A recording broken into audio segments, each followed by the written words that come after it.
The ship came out of hyperspace with a soft hum, and Kong Dujan felt his stomach turn the way it always did after a long jump.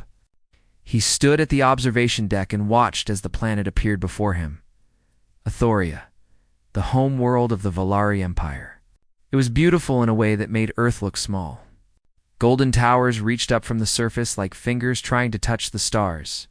Rivers of light flowed between massive cities. Everything glowed with a soft, warm shine. Duyan was 28 years old. He had been a soldier once, fighting in the war against the Sketh Collective, when those monsters came to take Earth. Now he was something different. A cultural ambassador. A diplomat. He still was not sure how he ended up here.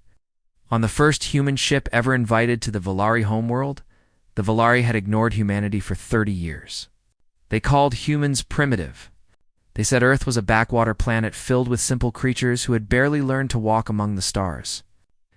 But then humans did something impossible. They defeated the Sketh Collective. They pushed back an enemy that had conquered dozens of worlds. They did it with old ships, basic weapons, and a stubborn refusal to die. After that, the Valari Emperor sent an invitation. Not because he respected humans. Duyan knew that much. The Emperor was curious, maybe a little worried. If these primitive creatures could defeat the Sketh, what else could they do? "You are thinking too much again," said a voice behind him. Duyan turned to see Yoon Harin walking toward him. She was the team's language expert. Small, quick, with sharp eyes that missed nothing. She had learned 17 alien languages in 5 years. Duyan trusted her completely. "I am thinking the right amount," he said with a small smile. "You are nervous." "Of course I am nervous. We are about to meet people who think we are animals." Haren stood beside him and looked at the planet. "Then we will show them we are not." Captain Beak Jiho joined them a moment later. He was older than both of them, with gray at his temples and scars on his hands from too many battles. He led the security team. 10 soldiers trained to protect the delegation. He did not look impressed by the Golden Planet. "Pretty place," Jiho said. "Probably full of people who want to kill us." "That is a dark way to think," Haren said. "I am a dark person." The ship descended through clouds that sparkled like diamonds. They landed in something called the Crystal Court. When the doors opened and Duyan stepped outside, he understood why it had that name. The ground was made of clear crystal that showed stars beneath his feet. It was like walking on frozen light, and the Valari were waiting. Duyan had seen pictures, but pictures did not prepare him for the real thing. The Valari stood 8 feet tall. Their skin was silver and glowed softly, like moonlight had been poured into their bodies. Their eyes changed color as they moved, shifting from blue to gold to purple. They were beautiful. They were terrifying. And they looked at the human delegation like someone might look at insects that had crawled into their home. There were thousands of them. Nobles in flowing robes. Soldiers in armor that seemed to be made of light.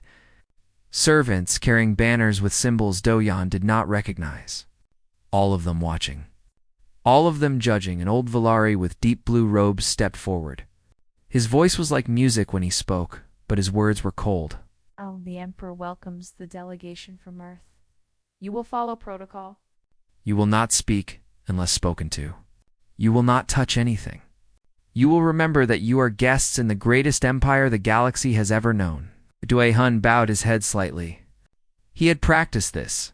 Show respect, but not weakness. We are honored by the Emperor's invitation. We come in peace and hope for friendship. The old Valaris' eyes flickered with something. Surprise? Maybe. He had not expected the human to speak so well. The delegation was led through the crystal court toward a massive palace. Duyan kept his eyes forward, but he was aware of everything around him. The whispers of the nobles, the cold stares. The way some of them actually stepped back when humans walked past, as if they might catch a disease, and then Duyan felt something strange. He had a gift. The military scientists called it a mutation. Something in his brain that let him see things others could not. When he looked at a Valari, he did not just see their body. He saw their aura, a glow of color around them that showed their emotions. Blue for calm, red for anger, green for curiosity. Most Valari in the crowd showed gray. Boredom, disgust, indifference. But one aura was different. Duyan turned his head slightly and saw her. A young Valari female standing on a raised platform with the royal family. She wore robes of deep purple and gold. A thin crown of silver sat on her head. She was clearly important, probably royalty. But it was her aura that caught his attention. It was violet, shot through with bright threads of pink and gold. Curiosity, excitement, interest. She was staring directly at him. Their eyes met. Doyan felt something pass between them. A spark. A recognition. He did not understand it. She should have looked at him the way everyone else did, with disgust or boredom. But instead, she looked at him like he was the most interesting thing she had seen in years. Princess. Leary had been alive for 300 years. She had met princes from 100 worlds. Warlords, scholars, artists. All of them had bored her within minutes. They were all the same. Cold, calculated, playing games for power and position. But this human was different. When she reached out with her telepathic sense to read his mind, she expected to find something simple. Primitive emotions. Basic thoughts. Instead, she hit a wall. A fortress of mental strength she had never encountered before.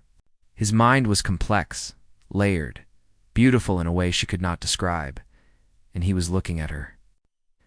Not at her title or her crown or her family. At her. Leary felt something she had not felt in centuries. Hope the formal ceremony was short. The Emperor, a massive Valar with cold golden eyes, welcomed the humans with words that sounded polite but meant nothing. He clearly wanted this over quickly. The humans were led to their quarters in a distant wing of the palace. Far from anything important, Doyan walked with his team through endless hallways. But before they turned the final corner, he looked back one more time.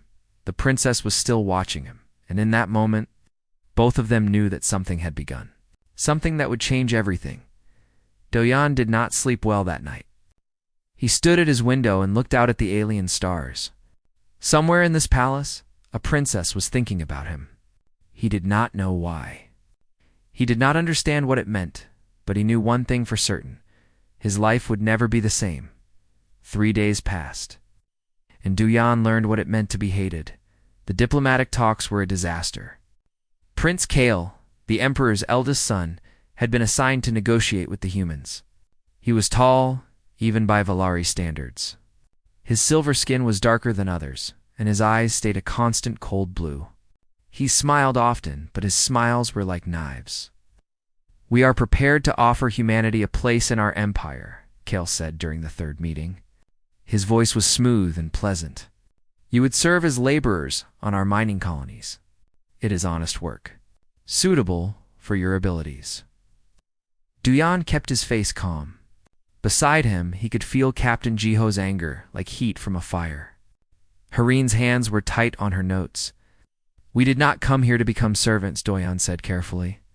"We came to discuss equal partnership." It was not a kind laugh. "Equal. You have been among the stars for barely a century. We have ruled this region of space for 10,000 years. What could you possibly offer as equals?" "We defeated the Sketh Collective. Lucky victory against a weak enemy," Juen wanted to argue.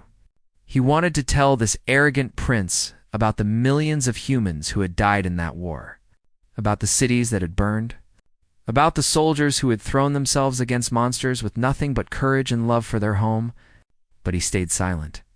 Getting angry would only prove what the Valari already believed, that humans were primitive, emotional, unworthy.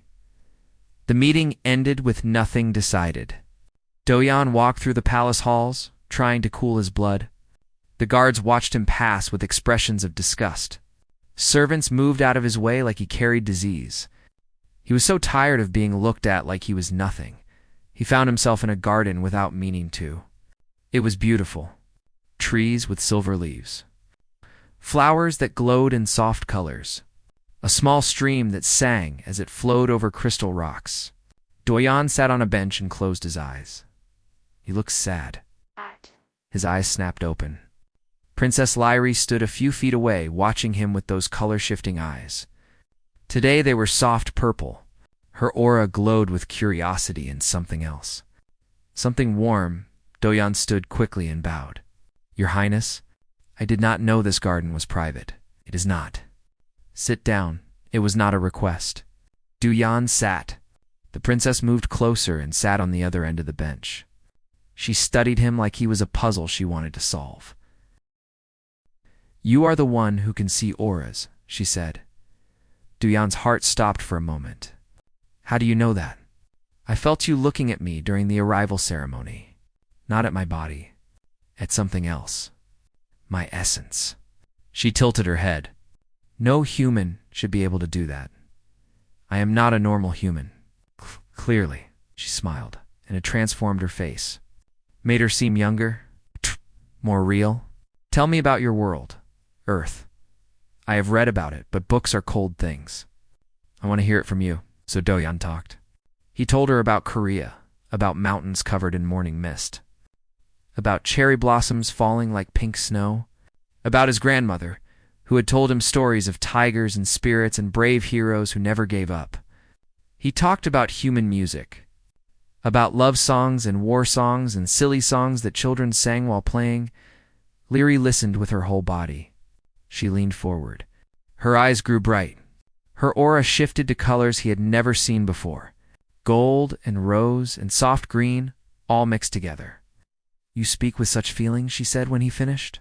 Such passion. The Volari do not speak this way. We are taught to control our emotions, to be cold and logical. They say, emotions are primitive. She paused. I have always thought that was a lie. Emotions make us who we are, Doyan said. Without them, what is the point of living?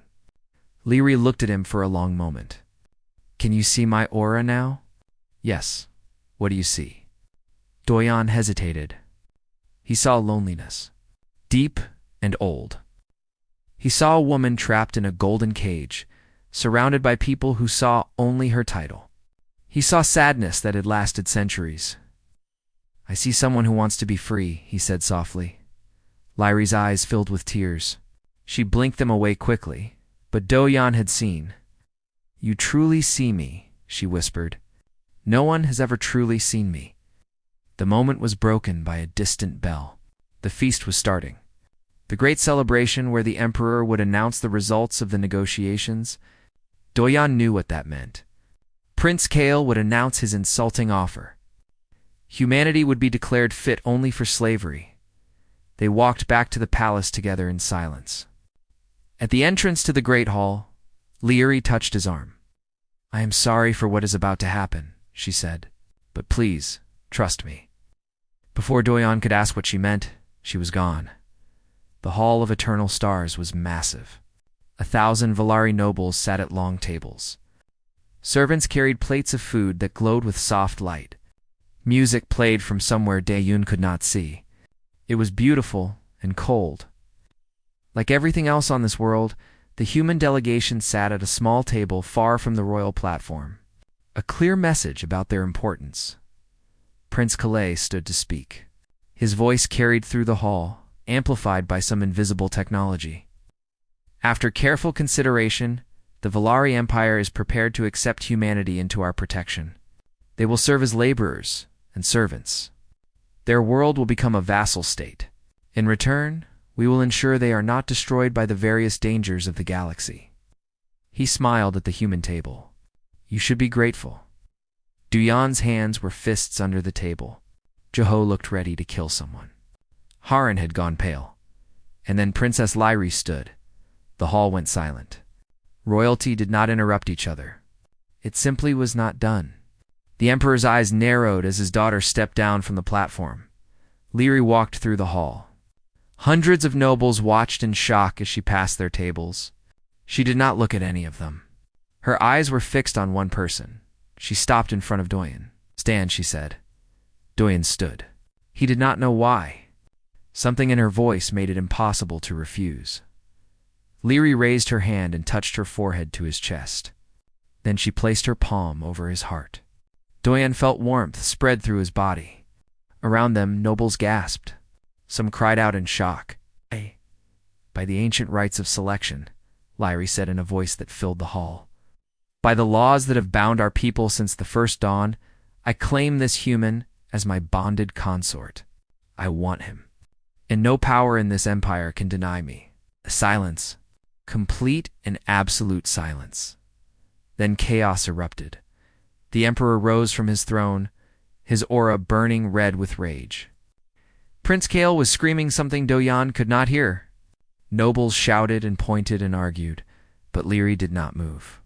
She stood with her hand over Doyan's heart, and she looked up at him with eyes that held no regret. I told you to trust me, she said quietly. Whatever happens now, humanity will never be slaves. They cannot make the consort of a princess into a servant. And they cannot dismiss a species that has produced someone worthy of royal blood. Doyan stared at her. You did this for my people? Lyri smiled. I did this for many reasons. Your people are one of them. Her smile softened. You are another. Round them, the chaos continued. Guards moved through the crowd. The emperor demanded answers. Prince Kael's face was twisted with hatred, but Doyan barely noticed any of it. He was looking at the princess who had just turned his entire world upside down. What happens now? He asked. Now, Lyri said, we fight for your right to exist, together. She took his hand in hers, and Doyan realized that he was no longer afraid. The ancient law could not be broken. That was what the scholars told the emperor when he demanded a way to undo what his daughter had done. The right of selection was sacred. It dated back to the first age of the Valari people, when their ancestors chose their mates, not by politics or power, but by the calling of their hearts. Lyri had invoked this right perfectly. Her claim on Dayan was legal and binding. But there was one possibility, one hope for those who wanted to see the human destroyed, the trial of worth. Prince Kael demanded it before the emperor could even finish reading the ancient texts. If someone believed the claimed consort was unworthy, they could challenge him to a trial. 3 tests: body, mind, and spirit. If the consort failed, the claim would be broken. The unworthy one would be cast out in shame or killed. The old laws were not kind. Kael smiled when he announced his challenge. He had trained in combat for 500 years. He had studied strategy under the greatest masters. His mind had been tested and proven 1,000 times. What chance did a primitive human have? Doyan was given 3 weeks to prepare. He spent the first night sitting in silence, trying to understand what had happened. Lyri came to him in the human quarters, slipping past guards who pretended not to see her. I am sorry, she said. I did not know Kael would demand the trial. Would you have done it anyway? Doyan asked. Lyri thought about this. Yes, even if it meant your death. Why? Because some things are worth the risk. Your people deserve better than slavery. You showed me that in the garden. You showed me what passion and hope look like. I had forgotten. She sat beside him. And because when I look at you, I feel alive for the first time in centuries. Doyan studied her face. He was starting to understand her. She was not just a spoiled princess making trouble. She was a revolutionary wearing royal robes. She wanted to change her empire, but she had never had the courage or the opportunity. Until a human walked into her world and showed her a different way to exist. I could die in this trial, he said. Yes. And you would feel responsible. Yes, Doyan smiled. It surprised both of them. Then I will just have to win. The training began the next morning. Captain Jiho was merciless. He pushed Dujan through combat exercises until his muscles screamed and his lungs burned. They practiced with swords and staffs and bare hands. They ran through the palace corridors at midnight. They fought in the training room until both men were covered in bruises. Kael is faster than you, Jiho said during a break. Stronger. He has centuries of experience. In a fair fight, he will kill you in seconds. Then I will not fight fair. Good. You are learning. Haren helped in a different way. She researched the trial rules with Valari scholars who secretly supported Lyri. She found something important. The trial is not just combat, she told Duyan. There are 3 challenges. Body tests your physical ability. Mind tests your intelligence and strategy. Spirit tests your soul itself. Telepaths will read your thoughts and judge your worth as a person. So even if I lose the fight, I can still win. In theory, no one has ever lost the body challenge and won the trial. But the rules allow it. Dujan focused on his gift. His ability to see auras. He had always thought it was just observation, a way to read emotions. But with practice, he discovered it was more. When he watched someone move, he could see their intention before they acted. Their aura would shift toward aggression a moment before they attacked. It was like seeing the future, if only by a heartbeat. He practiced with Jiho. The captain would attack without warning, and Doyan would try to dodge. At first, he failed more than he succeeded. But slowly, painfully, he got better. By the end of the second week, Jiho could barely touch him. How are you doing that? The captain demanded. Gosh. I can see what you plan to do before you do it. Jiho shook his head. That is not possible. Many things should not be possible. I am here anyway. Leary visited every night. She taught Doyan about Valari history, about the mind challenge and its rules.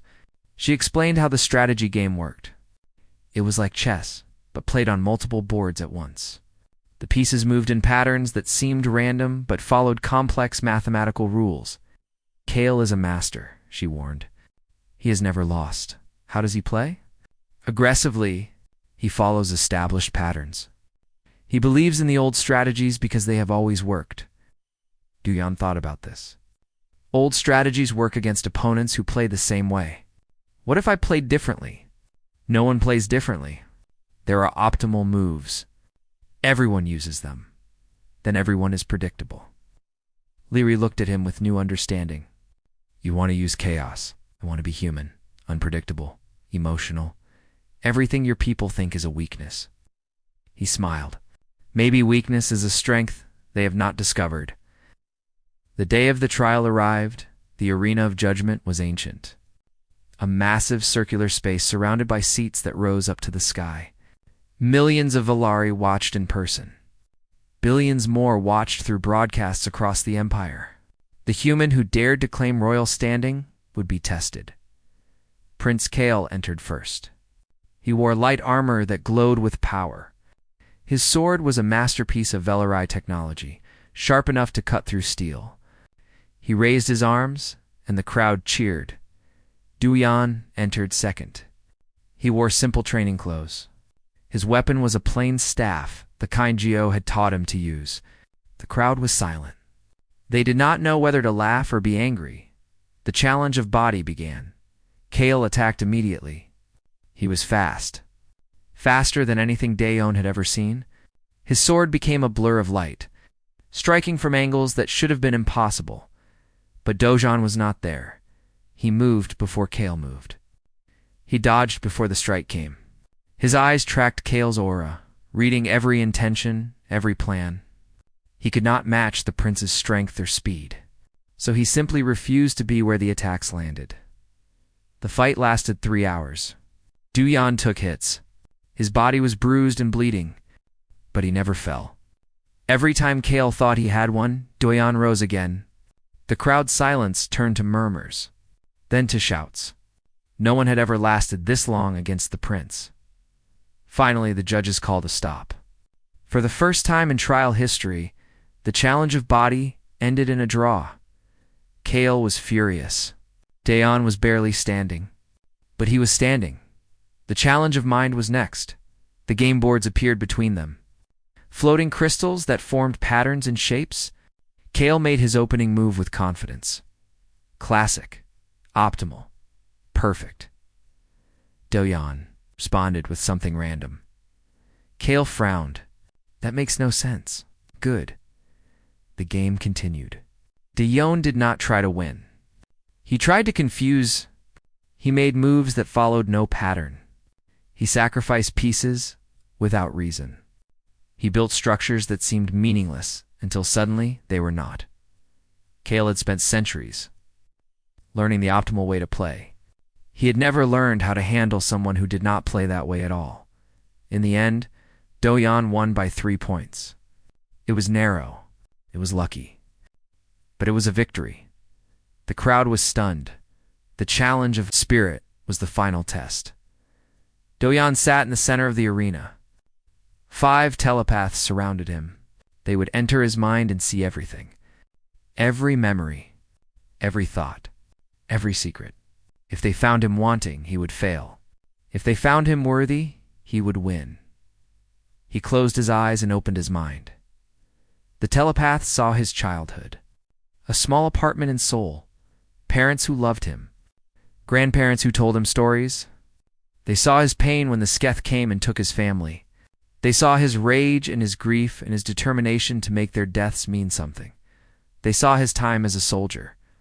The fear and the courage. The friends who died beside him. The morning he stood on a battlefield covered in alien blood and wondered if anything would ever feel normal again. They saw his hope. His belief that humans deserved better than war. His dream of a galaxy where species worked together instead of killing each other, and they saw his love for Lyri. New and fragile and real. Not just attraction or politics. Genuine love. The kind that made people brave. The telepaths withdrew. They looked at each other. They looked at the Emperor. "This human spirit is worthy," the lead telepath announced. "More than worthy. His soul carries more light than many who call themselves noble." The arena exploded with noise. Do-yeon had won. He had proved his worth before the entire empire, and nothing would ever be the same again. Winning the trial did not make Do-yeon welcome. The Emperor accepted the result. Because the law forced him to accept it, he gave Do-yeon rooms in the palace, servants to attend him, and a new title. Consort-elect of Princess Lyri. But his eyes remained cold whenever they met Do-yeon in the halls. He never spoke to him directly. He pretended the human did not exist. The nobles were worse. They whispered behind Do-yeon's back. They refused to sit near him at meals. When he walked through the palace, they would turn away or suddenly become very interested in nearby artwork. The message was clear. He might have won his right to exist, but he would never be accepted. Prince Kael said nothing at all. His silence was more frightening than any threat. Lyri fought for Do-yeon every day. She argued with her father. She confronted nobles who insulted him. She stood beside him at every public event, holding his hand so everyone could see that she had chosen this human, and she was not ashamed. "You do not need to protect me," Do-yeon told her one evening as they walked through the Silver Gardens. "I want to protect you, I know. But if I am going to earn their respect, I need to do it myself. They will never accept me if they think I am hiding behind you." Lyri looked at him with surprise. Then she smiled. "You are smarter than they think." "I am smarter than most people think. It is useful." Do-yeon began his campaign the next morning. He asked to train with the palace guards. They laughed at first. A human, training with Valari warriors. But their commander was curious. He had watched the trial of worth. He wanted to see what this strange creature could. Do-yeon lost every training match for the first month. He was too slow, too weak, too short. The guards threw him around like a toy. But he kept coming back. Every day, every morning. Bruised and sore and never giving up. Slowly, things changed. The guards began to respect his determination. Some of them started teaching him properly. They showed him techniques that used an opponent's strength against them. They helped him understand Valari fighting styles so he could counter them. He also studied. Heren helped him learn Valari law, history, and politics. He spent hours in the Great Library reading texts that most people had forgotten. He learned about the Empire's problems. The outer colonies that felt ignored. The ancient families who believed the Empire was losing its way. The young nobles who dreamed of reform but were too scared to speak. Do-yeon started. Meeting with these young nobles, quietly, carefully, he listened to their concerns. He shared ideas from human history. He talked about democracy and individual rights, and the power of change that came from the bottom up. Some of them became allies. Not many, but enough. For months after the trial, Prince Kael finally made his move. The first assassination attempt happened during a hunt. The royal family hunted great beasts in the forests outside the capital. It was tradition. Do-yeon was invited because Leary insisted. He rode an animal that looked like a horse made of silver light. The shot came from the trees, a pulse of energy that would have taken his head off. But Do-yeon saw the shooter's aura a moment before, the burning red of murderous intent. He threw himself sideways and the shot missed by inches. The guards searched the forest. They found nothing. No shooter. No weapon. No evidence. An accident, the official report said. A stray shot from another hunter. Do-yeon knew better. The second attempt was poison. A rare Valari toxin slipped into his food. Hurin's medical scanner detected it seconds before he took a bite. The palace investigation blamed a kitchen servant who had supposedly been bribed by anti-human extremists. The servant was executed. The case was closed. The third attempt was a bomb, hidden in the walls of Daeon's bedroom. Captain Ji-ho found it during a routine security sweep. The explosion would have destroyed half the palace wing. Human dissidents, the report claimed. Radicals who opposed the alliance with the Valari, Lies Ji-ho said when they were alone. Every attack has been too professional, too well planned. This is not random hate. Someone is organizing this. Do-yeon had already reached the same conclusion. He started investigating. Not officially. Officially, the matter was closed, and he was supposed to feel safe. Instead, he began watching, listening, using his aura sight to read the emotions of everyone. Around him, he found the first clue at a formal dinner. One of the minor nobles, a young male named Vorith, approached Do-yeon with a smile that did not match his aura. His words were friendly. His aura was gray with fear and purple with guilt. Do-yeon invited Vorith to drink with him later that night. He asked careful questions. He watched the aura shift and change. And piece by piece, he assembled the truth. Prince Kale was building a conspiracy. He had gathered noble houses who saw humanity's rise as a threat. They believed that if a human could become royal consort, humans would eventually claim the throne. The empire would fall. Everything they had built over 10,000 years would be destroyed by primitive creatures who did not know their place. The conspiracy had a plan. They would kill Do-yeon in a way that looked like human treachery. They would plant evidence showing that Earth had ordered his assassination to start a war. The empire would respond with overwhelming force. Earth would be destroyed. The human problem would be solved forever. Do-yeon felt cold when he understood the full scope. This was not just about him. This was about his entire species.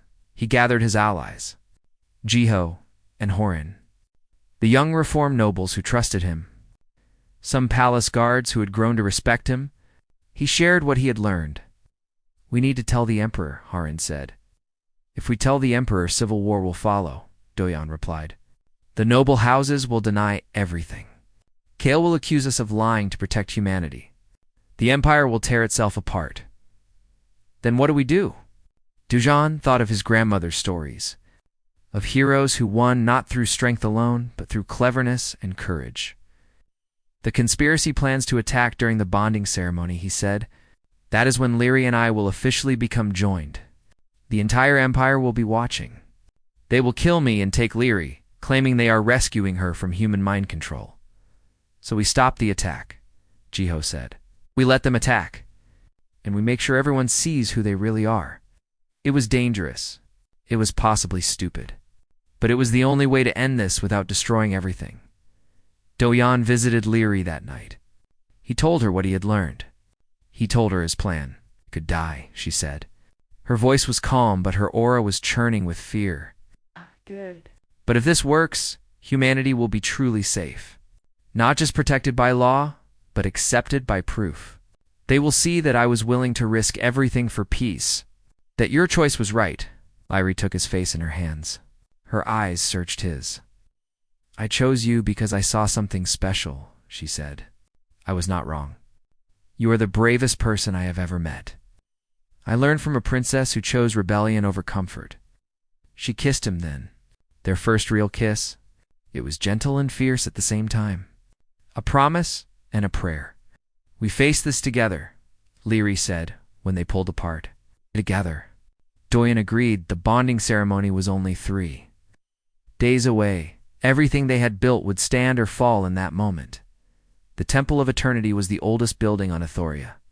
It had stood for 12,000 years, since before the Valari had reached for the stars. Its walls were made of a stone that no longer existed anywhere else in the galaxy. Its ceiling was open to the sky, so the gods could witness what happened within. Today, it would witness something that had never happened before. A human would be bonded to a princess of the Valari Empire. Dudash Yon stood in a preparation chamber, looking at himself in a mirror. His robes were beautiful. Leary had designed them herself, Valari silk in deep blue, but patterned with symbols from Korean tradition. Dragons and mountains and flowing water. A bridge between 2 worlds, she had called them. Heron adjusted his collar with shaking hands. "Are you sure about this?" "No, but I am doing it anyway." Captain Jiho stood by the door, armed and ready. His soldiers were positioned throughout the temple, disguised as servants and guests. They knew the plan. When the attack came, they would not stop it immediately. They would wait until the conspirators revealed themselves. Then they would act. "The Emperor knows?" Haren asked. "He will know." At the right moment, Duyan had made one final gamble. He had asked for a private audience with the Emperor that morning. The old ruler had agreed, was probably hoping to convince Doyan to abandon Lieri and return to Earth. Instead, Doyan had made a different request. "Read my mind," he had said. "See everything I know? Everything I have discovered. See the truth about your son and his conspiracy?" The Emperor had been furious at first. He had called Doyan a liar, a manipulator, a primitive creature trying to divide the royal family. But something in Doyan's eyes had made him hesitate. The human was not afraid. He was not lying. He was simply offering the truth. The Emperor had entered Doyan's mind. He had seen everything. When he withdrew, his face was pale. His hands were trembling. He had seen his son's hatred, his plans for genocide, his willingness to destroy worlds to maintain Valari supremacy. Ow. "Why did you not come to me sooner?" the Emperor had asked. "Because you would not have believed me. You needed to see for yourself. What do you want from me?" Dayon had thought carefully before answering. "I want you to watch. When the attack comes, do not interfere until everyone can see the truth. Let your people witness who the real threat is, not the humans. Your own son and his followers." The Emperor had agreed. It was the hardest thing he had ever done. Now the moment had arrived. Doyan walked into the Temple of Eternity. Thousands of nobles filled the seats. Billions watched through broadcasts. The music was ancient and beautiful. Flowers of light floated through the air. Everything was perfect. Leary waited at the altar. She wore white and gold, glowing like a star. Her eyes found Dushan across the distance, and she smiled. He smiled back. Whatever happened next, he was grateful for this moment. Grateful for her, he walked down the long aisle. The crowd was silent. He could feel their emotions through their auras. Curiosity, doubt, anger, hope, fear. 1,000 different feelings mixing together. Like colors in a painting, he reached the altar and took Lyri's hands. The high priest began the ceremony. Ancient words in the oldest form of the Valari language, blessings and promises and oaths that had been spoken for millennia. Doyan understood only half of it, but he understood enough. They were binding their souls together, making a promise that could never be broken. And then the attack came. Armored soldiers burst through the temple doors. They wore no marks or symbols, but Doyan recognized some of them from his investigations. Members of noble families loyal to Kale, fanatics who believed they were saving their empire, Prince. Kale himself stepped forward. He held a weapon pointed directly at Dayon. "This farce ends now," Kale announced.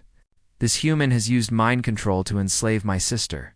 He is part of a human plot to destroy our empire from within. I am here to free Lyri and eliminate the threat."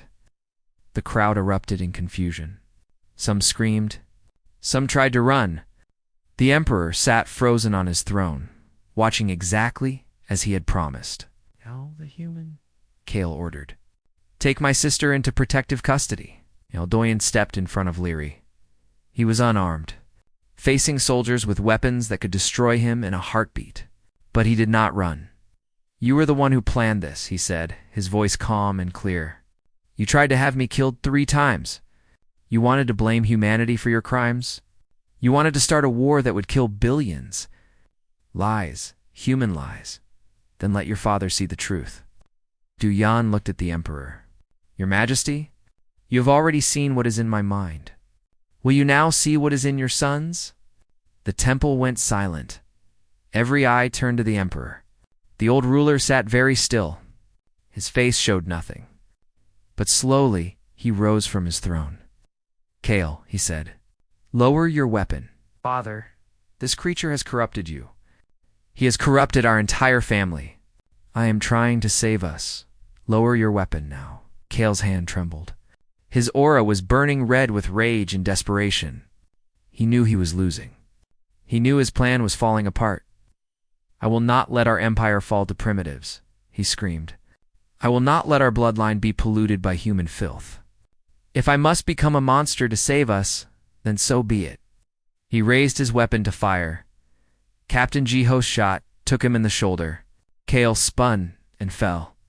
His soldiers looked around in confusion as guards emerged from every corner of the temple.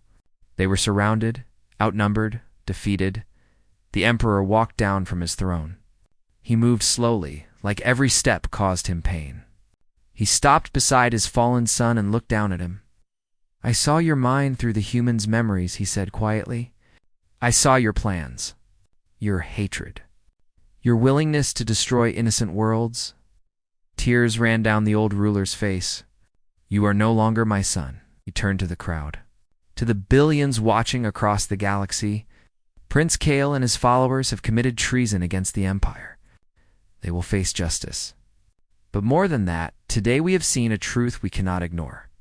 The human Dayon uncovered this conspiracy.